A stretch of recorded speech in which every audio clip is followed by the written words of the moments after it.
তিনজন যুবক কাজের জন্য বেরিয়েছে, পথিমধ্যে 4টা স্বর্ণের টুকরা পেয়েছে। যুবক কয়টা স্বর্ণ পাইছে? কয়টা? মহা খুশি, খুশিতে বাকবাকুম। 4টা স্বর্ণের বড় বড় টুকরা পেয়েছে। আমরা আজীবন খেলে বসে খেয়ে যেতে পারবো, কিচ্ছু লাগবে না আমাদের। 3 বন্ধু বলে ভাগ করি, আরেকজন বলে ক্ষুধা লাগছে। একজন যা বাজার থেকে রুটি কিনে নিয়ে আয়, খাওয়ার পরে ভাগ করবো। একজন রুটি কিনতে গেল, শয়তান 2টারে বুঝায় ওইটারে মারতে পারলে এক ভাগ বটোয়ারা সহজ হবে। তোরা 2 জন স্বর্ণ 4টা, তুই নিবি 2টা, ও নিবে 2টা। হিসাব সহজ না? 2 বন্ধু প্ল্যান করছে, ওইটারে মাইরা তুই 2টা, আমি 2টা।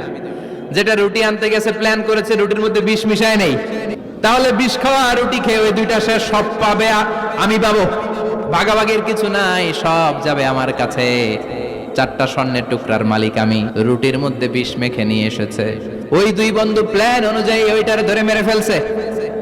এবার মহা খুশি এক বন্ধু।